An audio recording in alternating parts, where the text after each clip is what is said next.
Waktu itu hujan deras. Rini baru saja pulang dari warung tempat dia bekerja. Celananya basah, motornya mogok di depan rumah kontrakan kecilnya. Di dalam rumah, anak semata wayangnya, Alif, demam tinggi. Rini meneteskan air mata sambil menyuapkan paracetamol. Berharap suhu anaknya turun malam itu juga. Belum lagi uang kontrakan bulan depan yang belum jelas dari mana datangnya. Tiba-tiba ada suara ketukan pintu. "Rin, kamu di rumah?" Itu suara Mbak Dini, tetangga sebelah yang selama ini suka cerita soal kesulitan hidupnya juga. Tapi beda dengan Rini, Dini sering dandan, handphonenya gonta-ganti, dan kadang suka pamer beli barang online. Rini buka pintu, menampakkan wajah lelahnya. "Masuk Mbak," tanpa basa-basi. Dini duduk dan langsung bicara. "Rin, aku butuh tolong banget. Boleh nggak aku pinjem uang 1 juta? Anakku belum bayar SPP. Aku malu sama wali murid lain." Rini terdiam, hatinya sesak. Dia ingat, gaji bulan ini sisa cuma 1.200.000.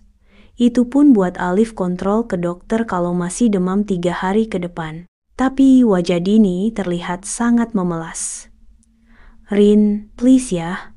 Aku janji bulan depan aku ganti. Sumpah deh. Aku juga malu sebenarnya." Rini menunduk. Dini teman lama, tetangga, seorang ibu juga. Akhirnya, Rini ke kamar, ambil dompet kecilnya, dan menyerahkan 1 juta itu dengan tangan gemetar. "Semoga cepet dibalikin ya Mbak. Aku lagi mepet banget juga." Dini tersenyum, memeluk Rini seolah-olah dia penyelamat hidupnya. Malam itu, Rini tak bisa tidur. Alif masih panas, dan dia hanya punya 2 lembar uang 50 ribuan di dompetnya. 2 minggu berlalu. Alif ternyata harus rawat jalan. Dokter menyarankan terapi karena ada gangguan paru-paru ringan akibat lingkungan lembab. Rini mulai menjual beberapa barang rumah kipas angin, setrika, bahkan blender warisan almarhum ibunya. Sementara itu, Dini terlihat makin sibuk. Hampir tiap hari upload status di WhatsApp, nongkrong di kafe, ikut arisan, sesekali promosi produk skincare. Rini membaca sambil menahan amarah. Tapi dia masih mencoba husnudzon. Mungkin dia lagi nyari penghasilan tambahan. Sampai suatu sore Rini memberanikan diri chat. "Mbak, maaf banget aku ingetin. Minggu depan aku butuh banget uang buat kontrol Alif. Bisa ya, pinjaman tempo hari dikembalikan?" Dibalas hanya dengan 2 centang biru, tanpa balasan kata-kata. Besoknya, Rini ketemu Dini di depan rumah. Dini malah nyengir. Iya ya, kamu chat aku. Maaf ya, belum sempet buka, tapi beneran, belum ada uangnya. Sabar dulu ya, aku juga lagi pusing, Rin." Tapi saat itu, Dini membawa tas baru, dan baru turun dari ojek online. Katanya abis spa voucher gratis dari temen. Rini hanya mengangguk pelan, menahan tangis di tenggorokan. Malam harinya, Alif kembali demam. Uang untuk ke dokter belum ada. Rini menatap dompet kosong, dan tangannya gemetar saat membuka aplikasi pinjaman online.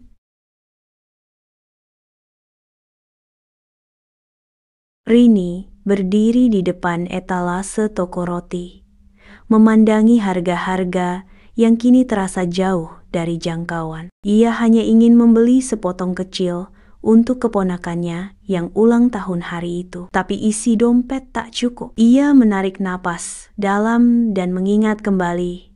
Dini, sahabatnya sendiri, masih membawa uang 1.500.000 yang ia pinjam 3 bulan lalu. Awalnya janji 2 minggu, tapi setelah cair uangnya, Dini seperti hilang arah. Sibuk, lupa, bahkan cuek. Rini coba menahan gengsi. Tapi setelah merasa tak ada jalan lain, ia akhirnya mengirim pesan. "Din, aku lagi bener-bener butuh. Maaf, aku harus nagih. Bisa nggak kamu transfer sebagian dulu? 100.000 aja. Dini hanya membaca, tanpa membalas. Rini duduk di trotoar, menatap layar ponsel. Di Instagram Story, ia melihat Dini sedang live, tertawa-tawa beli skincare dan ngeteh cantik di mall. Matanya panas, tapi bukan karena iri. Kenapa orang yang aku tolong justru tega ninggalin aku kayak gini? Malamnya, Rini tidak bisa tidur. Di kamar sempit kontrakan yang lampunya redup, ia memandangi atap sambil berpikir, apa aku salah nolong orang atau aku yang bodoh? Karena gak mikir panjang dulu, tiba-tiba notifikasi muncul. Pesan dari Dini. Maaf ya Rin, aku belum bisa bayar. Aku juga banyak urusan. Jangan maksa gitu dong, nanti aku malah ilfeel. Jantung Rini serasa dicekik. Ilfeel? Dengan orang yang pernah rela menjual cincin untuk bantu kamu bayar kontrakan? Ia mengetik balasan, tapi dihapus. Tangannya gemetar. Beberapa hari kemudian, tetangganya bercerita. Kalau melihat Dini beli HP baru, Rini hanya diam. Tapi di dalam hatinya ada satu suara yang makin keras. Ini bukan tentang uang. Ini tentang kepercayaan dan harga diri yang diinjak-injak.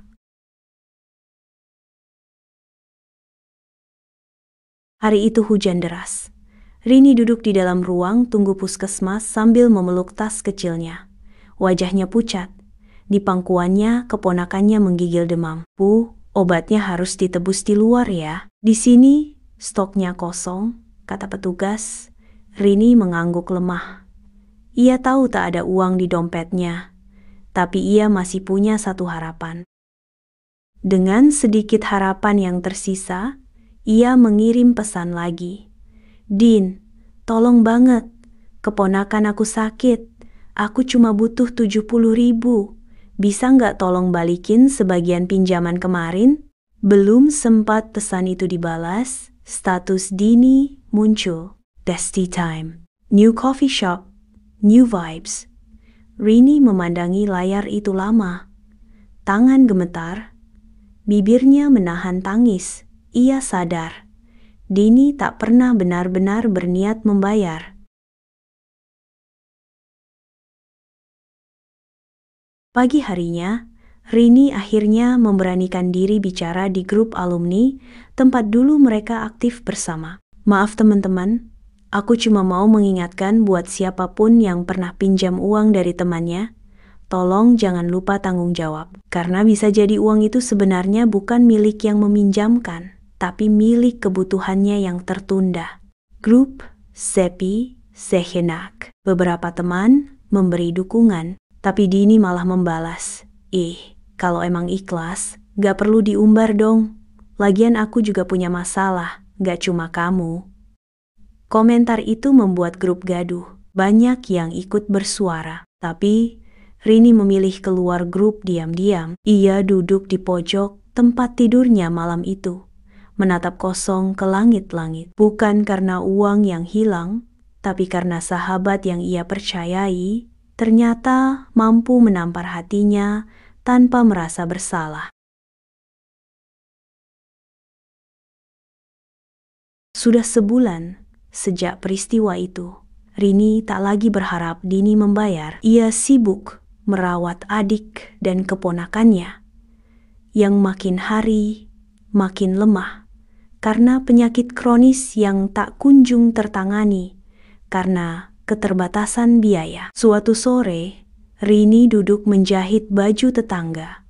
Tangannya lelah, matanya sembab, tapi mulutnya tetap melantunkan zikir pelan-pelan. Tiba-tiba, ada yang mengetuk pintu. Seorang lelaki berdiri di ambang, berpakaian rapi. Mbak Rini, saya Andre, kakak dari Maya, teman SMA kita dulu. Maya cerita tentang kebaikan Mbak Rini yang dulu suka bantu orang. Saya lagi buka program sosial kecil-kecilan. buat bantu orang-orang seperti Mbak. Hari itu, Rini tak bisa menahan tangis, bukan karena sedih, tapi karena di tengah keputusasaan, Allah datangkan harapan dari arah yang tak terduga. Beberapa minggu berlalu. Rini kini membantu di warung makan kecil milik Andre. Hidupnya memang belum kaya, tapi ia mulai punya napas. Keponakannya bisa berobat, dan adiknya perlahan sembuh dari stres berkepanjangan. Suatu hari, Dini datang. Mukanya panik. "Rin, aku butuh bantuan. Anakku sakit, suamiku kabur. Aku nggak punya siapa-siapa lagi." Rini diam, air matanya jatuh, tapi kali ini bukan karena iba. "Dulu aku datang ke kamu, Dini. Bukan minta diselamatkan, cuma minta hakku kembali. Tapi kamu pilih minum kopi daripada menyelamatkan nyawa orang.